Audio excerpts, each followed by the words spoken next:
Well, first of all, I have a great friend and a great guest. I have Paulette is here. Paulette Callender from the Spice and Tea Exchange in St. Armand.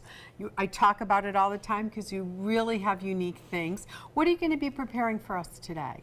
We're going to do a little New Year's Eve appetizer, our Tuscan baked cheese dip. Ooh. So, and along with that, we've switched up a little breadsticks and added some different flavors to really just bring all the flavors together. Simple and easy to bring to a party if you're hosting. I'm going to be talking about Proseccos and my favorite champagnes, and we're going to do a little fun little tasting using your salts and your sugars. That is kind of a trendy thing for bringing in the new year. So stay with us throughout the hour as we bring you simple and bubbly ideas for the new year. Okay, Paulette, you have some simple ideas and a new packet that we can purchase to make it easier for all our entertaining. I hand it over to you. Yes, well, this is a whole new line that we're carrying called Chef to Table. So it's a recipe that comes with all of the spices, salts, sugars, blends, whatever it may call for. And then it also has a 60-second video on it. So this is our Tuscan baked cheese bread, which is so amazing. And in cooler weather, this is going to be perfect. So we're going to add our sour cream with our cream cheese. Oh, yum. Okay, and then we're going to blend this together. We're also going to add our oregano, which is already pre-measured. Perfect. So everything's easy, ready to go. You don't have to let these spices sit. So people that say, I don't know how to cook, yes you do, yes it's you do. It's easy, this makes it so easy.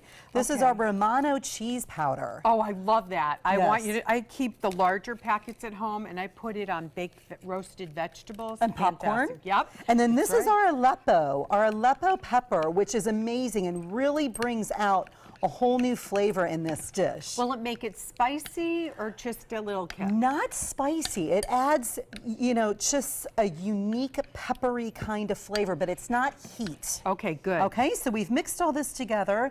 Now we're going to add a little bit of pizza sauce on the top. Easy enough. Okay, we're going to spread it all, make it look beautiful. Then we'll add a little bit more. Okay. All right. And then you can add really whatever toppings, whatever kind of pizza toppings you like. This one specifically calls for pepperoni. Okay, so we're just going to layer some pepperoni on the top. I'm also going to put a little bit of black olives. Oh, nice. Because I like black olives. And it's going to bring it up a little bit for a party dip. I think that's a great idea. Add some different colors. Yeah, so we're just going to sprinkle a little bit of the olives on the top. And then, of course, we're going to top it with some mozzarella cheese. And always use a good quality mozzarella. I think that's what people really need to know. It makes a big difference. Absolutely. Now, another thing you could do is you could add a little bit of our Tuscany blend. I did make some breadsticks to go with this with our truffle sea salts because I know that's one of your favorites. It is one of my favorites, but this will be one of my new favorites, which I love. And, you know, I have to give a shout out to your son, Cole, because he did a little cooking at home with you today, and he made his own, like, little pizza knot, didn't he, using some of these ingredients? And that's, you know, it's fun to get kids in the kitchen and really have them help out and learn a little bit about nutrition.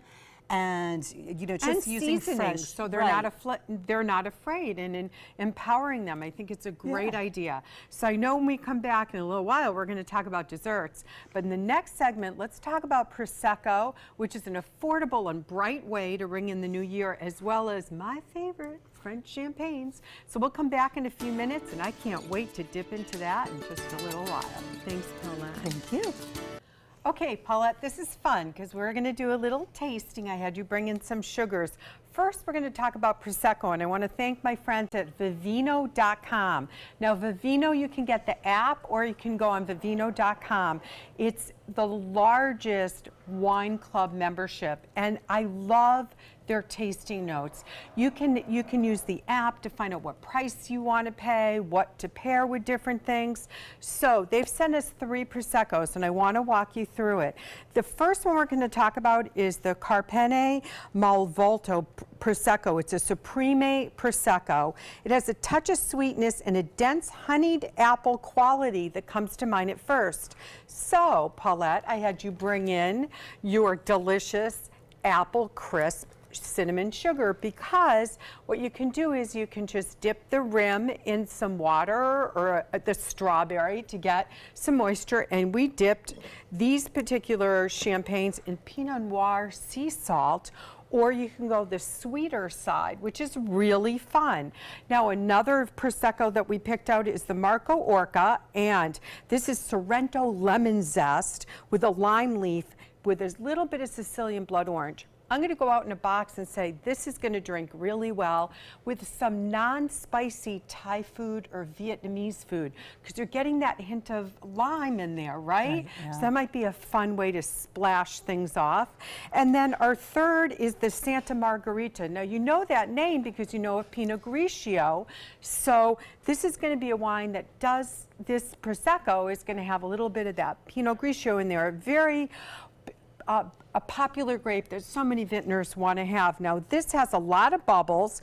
It weaves through with a clean, quick finish, and we think it's going to go great with your Tuscan bread. So there's another thought for you as well.